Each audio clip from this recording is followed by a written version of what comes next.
என்னோட last video தகலைஃப் trailer. அதுக்கு நீ கொடுத்த சப்போர்ட் ரொம்ப ரொம்ப ரொம்ப பெருசு. அதுக்கு thank you so much.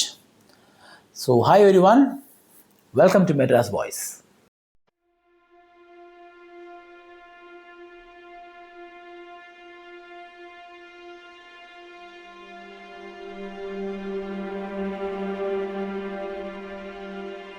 Tourist family, என்னோடய சப்ஸ்கிரைபர் இந்த படத்தை ரிவ்யூ பண்ணுங்கள் அப்படின்னு சொல்லி கேட்டிருந்தாங்க.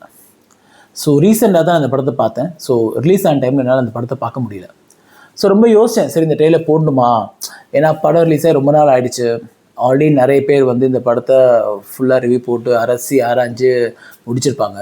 ஸோ இப்போ நம்ம ரிவ்யூ போடுறதுனால ஏதாவது யூஸ் இருக்கா, ஏதாவது பயன் இருக்கா, இல்லை யாராச்சும் இதை பார்ப்பாங்களா அப்படின்னு எனக்குள்ளே நிறைய கேள்வி வந்துச்சு.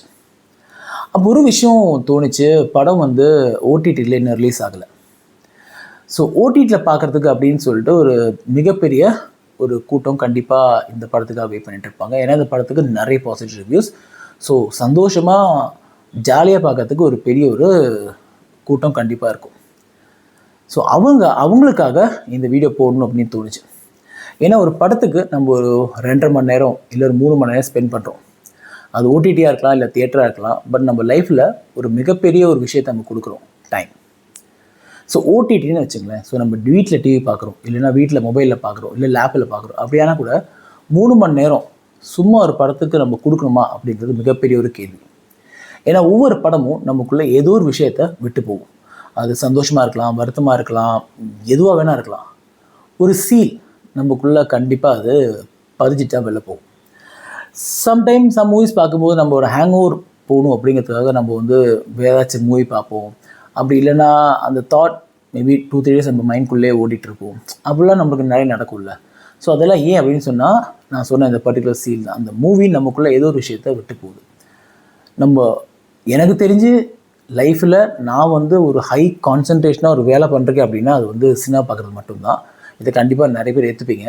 ஸ்கூலில் பாடம் படிக்கும்போது இல்லைனா வீட்டில் படிக்கும்போது கூட கொஞ்ச நேரம் படித்து நம்ம மைண்ட் டைவர்ட் ஆகிடும். பட் தியேட்டரில் என்ன தான் ஸ்நாக்ஸ் வருது, என்ன தான் ஆனாலும் வாய்ஸ் சாப்பிட்டுக்கிட்டே இருந்தாலும் கண் பார்த்துக்கிட்டே இருக்கும், மைண்ட் யோசிச்சுட்டே இருக்கும். அந்தளவுக்கு நம்ம கிளியராக ஒரு படத்தை பார்ப்போம். அந்தளவுக்கு நம்ம சின்சியராக டெடிக்கேட்டடாக 3 hours கொடுப்போம். அதுக்கு இந்த படம் வர்த்தா அப்படிங்கிறத நம்ம இன்றைக்கி பார்க்க போகிறோம். ஓகே, ஸோ இந்த படத்தோட கதை அப்படிங்கிறது ட்ரெயிலர் பார்க்கும்போதே நம்மளுக்கு ஓரளவுக்கு புரிஞ்சிருக்கு. ஓரளவுக்கு அவங்க டேரக்டாக ட்ரெயிலர் சொல்லிட்டாங்க. ஏன்னா சிலோனில் எல்லாருக்குமே தெரியும், விலைவாசி ரொம்ப ஜாஸ்தியாகிடுச்சு. ஸோ வாருக்கு அப்புறம் நடந்த இஷ்யூ அது. ஸோ விலைவாசி ரொம்ப ஹை ஆனோன்னு அங்கே தங்க முடியாமல் அவங்க வந்து இந்தியாவுக்காக வர்றாங்க. லீகலாக இல்லை, இல்லீகலாக வராங்க. அதுக்கப்புறம் என்ன பிரச்சனை ஃபேஸ் பண்ணுறாங்க, எப்படி அதெல்லாம் சரியாகுது அப்படிங்கிறதான் இந்த படத்தோட ஒரு ஒன்லைனர் அப்படின்னு சொல்லணும். ஸோ ஸ்ரீலங்கா பேஸ் பண்ணி இஷ்யூ நம்ம நிறைய படம் பார்த்துருக்கோம். ஃபார் எக்ஸாம்பிள் மெட்ராஸ் கஃபே அப்படின்னு படம் வந்துச்சு. அது வந்துட்டு தமிழ்நாட்டில் பேன் பண்ணாங்க அப்படின்னு தான் நான் கேள்விப்பட்டேன், நாட் ஷுவர். அதுக்கப்புறம் ஃபேமிலி மேன் 2 அப்படின்னு ஒரு வெப் சீரிஸ் வந்துச்சு. அது நிறைய கான்ட்ரவர்சி வந்துச்சு. ஏன்னா அந்த சமூகத்தை வந்து அவங்க தப்பாக காட்டினாங்க, இல்லை அந்த கதை வந்து அவங்க தப்பாக காமிச்சாங்க அப்படின்னு சொல்லி அதுக்கு பெரிய கான்ட்ரவர்சி வந்துச்சு. அதுக்கப்புறம் நம்ம கிரேட் மணிரத்னம் எடுத்த கன்னத்தில் முத்தமிட்டால் ரொம்ப சூப்பராக ஒரு என்ன சொல்லலாம், ரொம்ப அழகாக ஒரு படம் எடுத்திருந்தார். அதுக்கப்புறம் நம்ம ஷாஃபலி மேக்கர்ஸ் காட்ஃபாதரான கார்த்திக் சுப்ராஜ் எடுத்த காட்சி பிழை. அப்படி நிறைய சினிமாக்கள் இந்த ஒரு சிலோன் இஷ்யூ பேஸ் பண்ணி, இல்லைன்னா அந்த ஒரு ஈர பிரச்சனையை பேஸ் பண்ணி நிறைய படங்கள் வந்திருக்கு.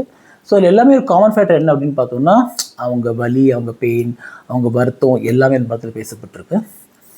பட் இந்த படத்தில் அந்த வாருக்கு அப்புறம், அந்த வார் நடந்ததுக்கப்புறம் வர பிரச்சனை, எந்த அளவுக்கு விலைவாசி உயர்வு, எந்த அளவுக்கு பிரச்சனை இந்த நாட்டில் இருக்குது அப்படிங்கிறத பேஸ் பண்ணி வந்த படம் தான் டூரிஸ்ட் ஃபேமிலி.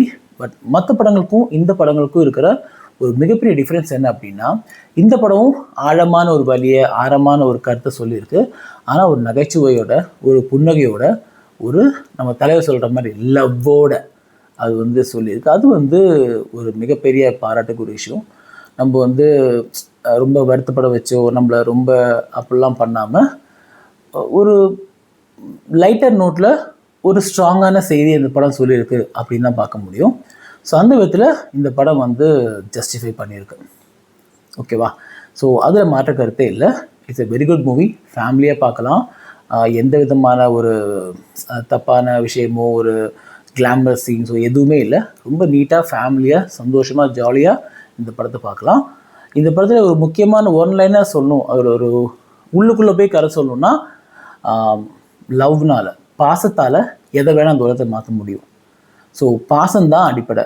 நம்ம கமல் எடுத்தார்ல அன்பே சிவம், ஸோ அதோட ரியல் அன்பே சிவம் வந்து இதுதான். ஸோ ரியலாக ஒரு அன்பு எப்படி ஒருத்தரை மாற்றும் அப்படிங்கிற காட்டுறது தான் இந்த படத்தோடு ஒரு அடிப்படை கருத்து. ஸோ அந்த விஷயத்தில் திஸ் மூவிஸ் ரியலி குட். ரொம்ப அழகான ஸ்க்ரீன் பிளே, நீட்டாக கோர்வையாக எடுத்துகிட்டு எங்கேயுமே நம்ம சலுப்பு தட்டாமல் எங்கேயுமே நம்மளுக்கு போர் அடிக்காமல் அழகாக ஒரு 2.5 மணி நேரம் க்ளீன் பேக்கடாக கொடுத்துட்டாங்க. எல்லாருமே அவங்க ரோலை ரொம்ப ரொம்ப சூப்பராக பண்ணாங்க. மெயினாக அந்த குட்டி பையன் ஆல்ரெடி எல்லாருமே சொல்லிட்டாங்க, நான் சொல்லணும்னு அவசியமே இல்லை. He done a fantastic job, phenomenal job, சூப்பராக பண்ணியிருந்தார். எல்லாருமே சசிகுமார், சிம்ரன் எல்லாருமே அவங்க ரோலை, அப்புறம் பாஸ்கர், எம்எஸ் பாஸ்கர் எல்லாருமே அவங்க ரோலை ரொம்ப சூப்பராக பண்ணியிருந்தாங்க. ஒரு பெரிய பட்டாளமே இந்த படத்தில் இருக்குது. எல்லாருமே கிளாஸாக பண்ணியிருந்தாங்க.